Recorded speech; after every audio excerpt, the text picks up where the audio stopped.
We left before sunrise for somewhere that looked 2 hours away. By mid-afternoon, we had crossed the bends, stopped for tea, waited behind roadworks, and still had the final climb ahead. The map had been honest about kilometers and completely dishonest about the day. That map had never driven a hairpin bend. Exactly.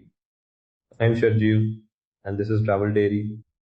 With me is Abdullah, who has spent enough time camping and hiking to know that a beautiful view is less enjoyable when your knees are negotiating for a day off.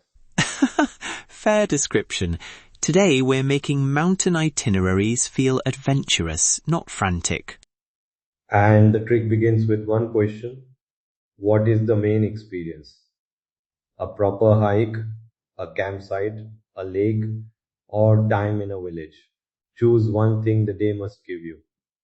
Everything else should support it, rather than compete for the same daylight. Yes, don't make a 10-minute viewpoint compete with a 2-hour hike. A viewpoint can be a lovely pause. A hike needs energy, changing clothes, water, and time to come back. If every pin on the map becomes compulsory, the holiday starts behaving like an exam, and nobody wants to reach a beautiful lake too tired to look at it. Wait, that's the trap. People plan the distance but forget the shape of the day. Break the drive into sections. Imagine heading towards Hunza's Kardu or Swat. First comes the easier road, then the climb, then perhaps a rougher approach. Suppose those sections take 1 hour, another hour and a half, and 40 minutes. Add breakfast, fuel, 2 photographs and a proper lunch, and a neat 2-hour map estimate can become 5 or 6 hours in real life. Those are planning figures, not promises. Check current conditions locally. Add the stops people pretend do not exist, finding a toilet, stretching your legs, waiting for a safe passing place, and deciding which biscuits are essential equipment. The chocolate ones, obviously. Exactly. Online journey times can be optimistic, especially when weather, traffic, or roadworks change the pace. Ask your driver, host, or accommodation owner how the road is behaving this season. A local answer often tells you more than a perfect number on a screen. Let me think. The other calculation is your energy. A long transfer followed by a steep hike and another early start sounds heroic when you book it at home. But a plan can become another form of stress. I've watched travellers skip a village lunch because they were chasing their own timetable. That is not freedom either. You're right. I'm not suggesting a spreadsheet for every minute. The fixed decisions should be safety decisions. Enough daylight, enough fuel, a sensible place to sleep, and a route you understand. The sightseeing can stay loose.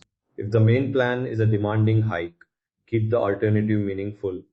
A shorter village walk, a riverside lunch, a nearby viewpoint or time with a local guide. You are changing the effort, not cancelling the experience. That's the difference between flexibility and failure. A backup day should still feel like northern Pakistan, not like punishment because one track closed. Here's the overloaded version. Leave early, cross the valley, stop at 3 viewpoints, visit a waterfall, hike to a lake, eat lunch beside it, and return to the original base before dark. That is not an itinerary. That is a personal challenge issued by the map. So split it. Day 1, make the transfer to a sensible overnight base, allow 1 or 2 scenic stops, eat properly and arrive with daylight to spare. Day 2, use the fresh morning for the hike or lake. Then return without calculating whether every extra photograph has stolen time from the road home. And choose that base carefully. Being slightly closer to the experience, with food and reliable local advice nearby, may be more useful than choosing the cheapest room miles away.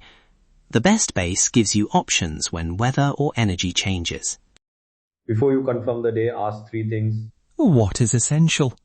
How long might the road really take, including ordinary stops? And what can move to tomorrow without ruining the trip? Check road and weather conditions with local hosts, experienced drivers, and relevant authorities before setting out. In the mountains, every timing is flexible.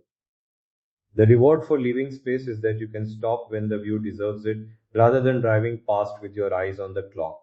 A slow morning is not wasted time. Sometimes the moment you remember most is the one that never appeared online. Alright, plan the safety net, not every breath. Visit the Travel Diary site for more guidance on northern Pakistan travel, including routes, campsites, and hiking ideas. Subscribe to the podcast so the next traveling story finds you wherever you are. And remember, the best itinerary leaves enough room to look around.